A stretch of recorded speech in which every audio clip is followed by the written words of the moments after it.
What's going on, guys? It's Greg here, aka NYPrepper. It is Sunday, February 1st, 2026, and I have some breaking news to share with you guys. Right now it is 20:52 Eastern Time here in the United States, and we have some major breaking news coming in from Iran. So it continues to appear that the U.S. is preparing to conduct a full-scale attack on Iran.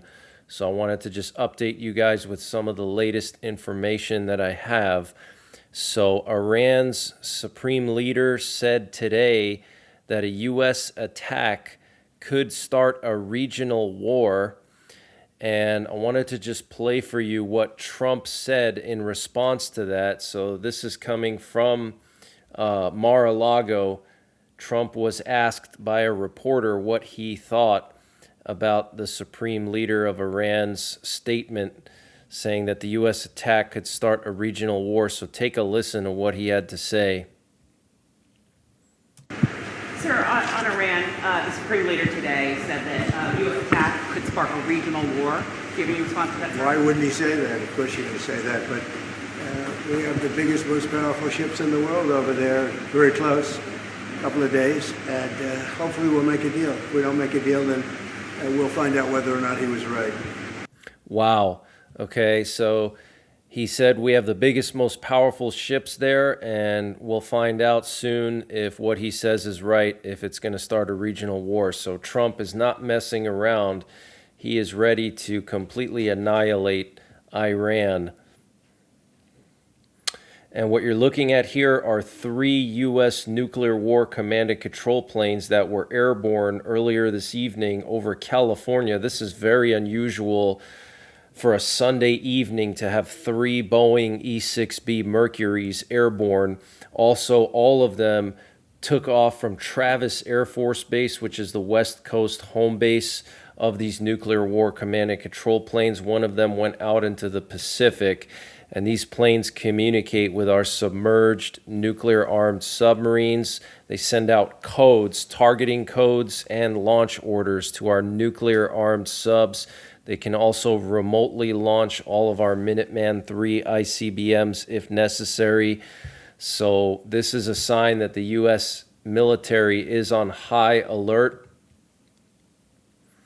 We also had a large number of C-17 Globemaster U.S. military cargo planes go to the Middle East this evening. Here you can see at least 6 of them that went down to the Middle East and were coming back. Some of them were coming back. So the massive strategic airlift operation by the U.S. Air Force is continuing.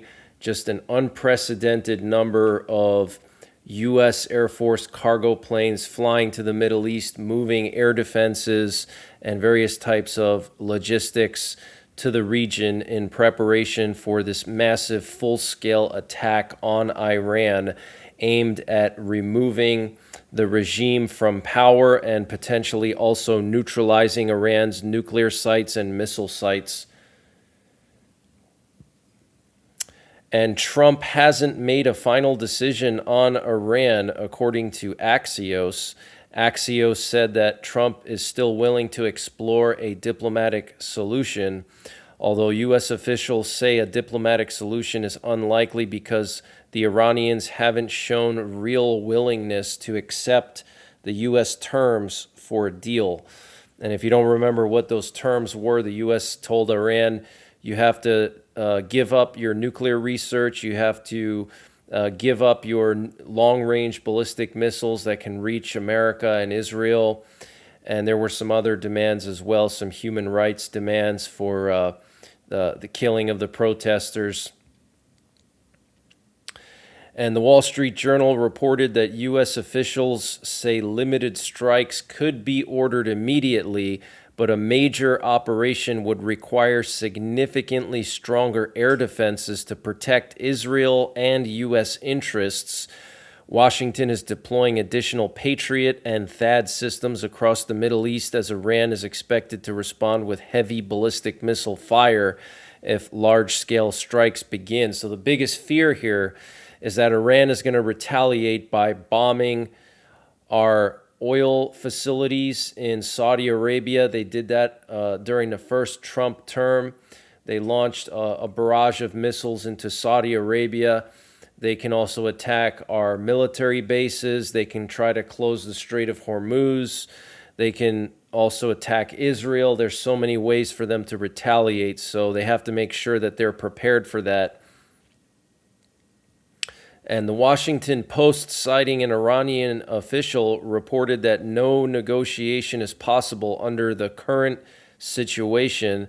Trump's conditions for negotiation are unrealistic and unnegotiable. That's what the Iranian official said. So the Iranians are not interested in negotiating. And the Israeli Security Cabinet just convened, that's the Israeli War Cabinet, with discussions centered on developments across multiple fronts, mostly talking about Iran. The meeting followed Prime Minister Netanyahu's consultations earlier today with Defense Minister Israel Katz, Mossad Chief David Barnea, and IDF Chief of Staff Lieutenant General Eyal Zamir. Zamir returned from the U.S. over the weekend, where he held discussions with his American counterparts. Okay, so the Israeli Defense Forces Chief of Staff, Israel's top general, was in the U.S. over the weekend. Okay, that is a huge red flag. That's a huge sign that the U.S. and Israel are getting ready to strike Iran.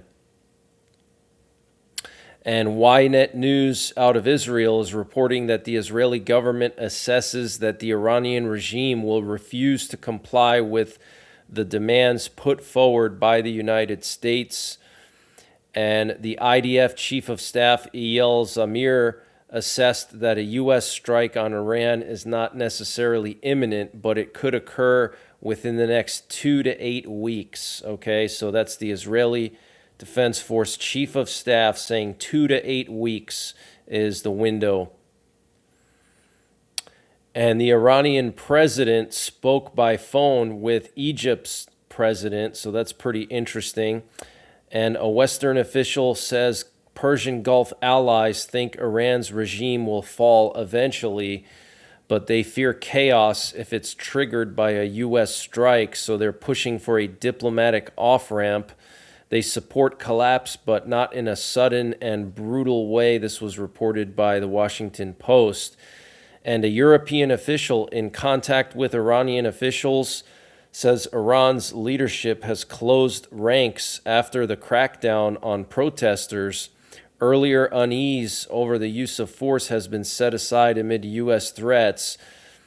We are ready for total war, is apparently what the Iranian official said. So this is very, very serious. And a Western official says the confrontation with the U.S. shifted dramatically after Trump-backed protests in Iran. Iran now views a potential conflict with Washington as an existential threat. Wow.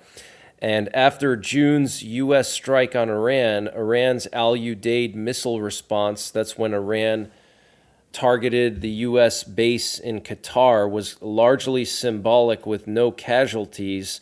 Iran is now warning Persian Gulf allies its next retaliation would be lethal and not telegraphed. Wow. And Israeli Channel 12 is reporting that Israel is putting heavy pressure on Washington to block any deal and start an attack on Iran.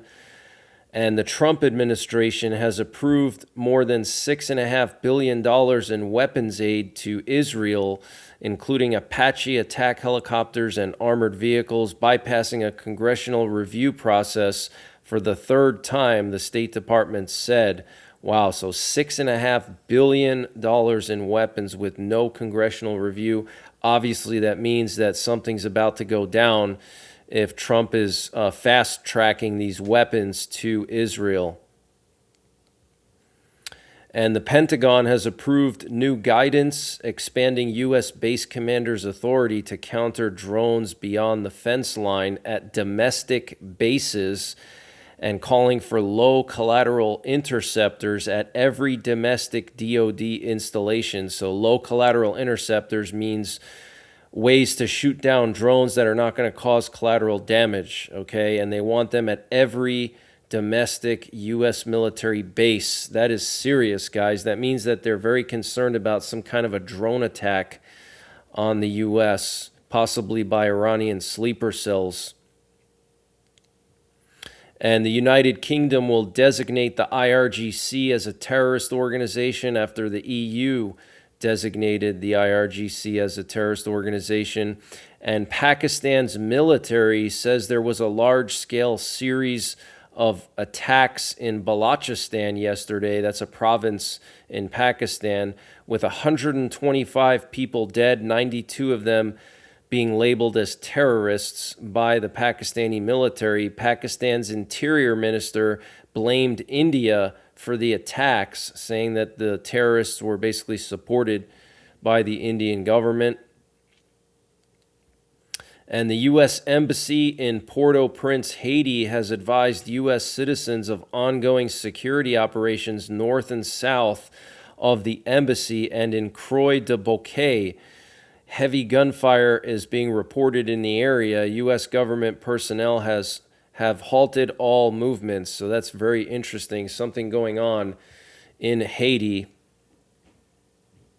And according to the New York Times, European leaders have prepared an action plan in response to Trump.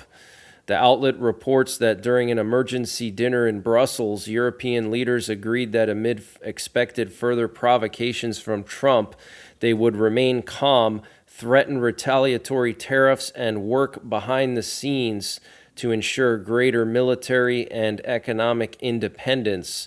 In the short term, they are considering strengthening Arctic security, while in the long term, they aim to diversify foreign trade, develop their own armed forces, and reduce dependence on U.S. technology. So, in a way, this whole split between the U.S. and Europe that's going on right now, it will actually benefit Europe because Europe is now going to really strengthen their military and become more self-sufficient and less reliant on the U.S. I wanted to just show you guys some more interesting flight activity here. So earlier today, we had several aerial refuelers depart from the Al Udeid Air Base in Qatar. Here you can see 4 KC-135 Stratotankers.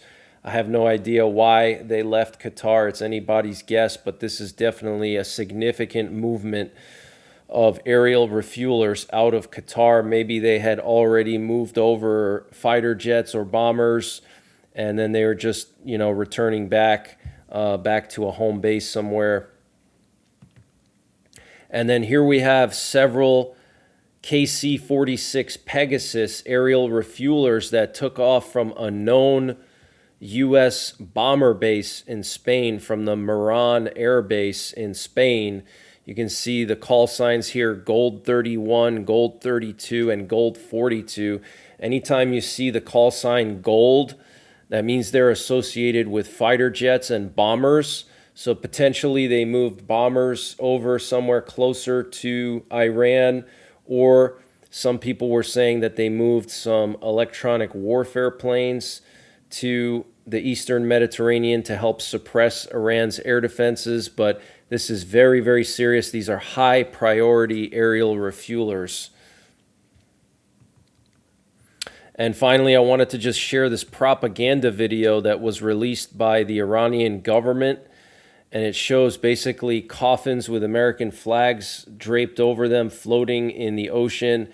And it's basically depicting an Iranian strike on an American warship. So check this out.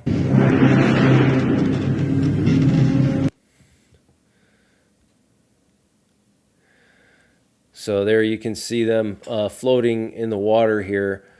So Iran is taking this whole situation very seriously, and there you can see the warship burning. But we really have to keep our men and women in uniform in our prayers over the next few weeks, because if war breaks out in the Middle East, they're going to be in the line of fire. So please keep all the men and women of the U.S. military in your prayers, and any allied forces, including Israel, the the British, the French, the Europeans that are going to be assisting in this operation. It could potentially be very, very bloody. Okay, so please ask God to bring them home all in one piece. But that's the latest breaking news that I have. I will be back tomorrow with more breaking news, and I will resume my normal live stream schedule this week. And if you haven't checked out my Area 51 videos, I recommend you check them out. Last weekend, I did a 3-day expedition to Area 51. I got video footage of 2 objects hovering over Area 51 from Tikaboo Peak. I made a very risky and dangerous climb up the only mountain that you can see Area 51 with a clear view. And I did it in the middle of the night, and I got some footage for you guys. I also had a very strange and intense encounter with some kind of security detail and a convoy right outside of Area 51. So check out my videos. Also check out my friend's channel, Chook's Outdoor Adventures. He's going to be posting Area 51 footage from our expedition as well, and he just posted one tonight. And I do have some more footage that I'm going to be posting over the next few days, and hopefully I'll be able to go back there maybe later this year or early next year. But until tomorrow, take care, God bless, and don't forget the 3 Ps. Prepare, practice, and persevere. And this update was sponsored by EMP Shield. Guys, EMP Shield has created a special discount just for you, the listeners of the NYPrepper channel. If you go to empshield.com and use the promo code NYPrepper, you can get 15% off your entire order. And why do you need an EMP Shield? Well, this is a special device to protect your vehicle, your RV, your solar generators, your radios from an electromagnetic pulse, which could be caused by a solar flare or potentially a rogue country like North Korea detonating an electromagnetic pulse weapon over the United States that's mounted onto a satellite. So protect your vehicles, protect your RV, protect your radios, protect your generators with an EMP Shield. Use my promo code NYPrepper to get 15% off. Installation is super simple. This is a veteran-owned business, 100% American-made, and the EMP Shields have been tested by the military, okay? And free shipping is included to the entire continental United States. And the link and the promo code are in the description below this video.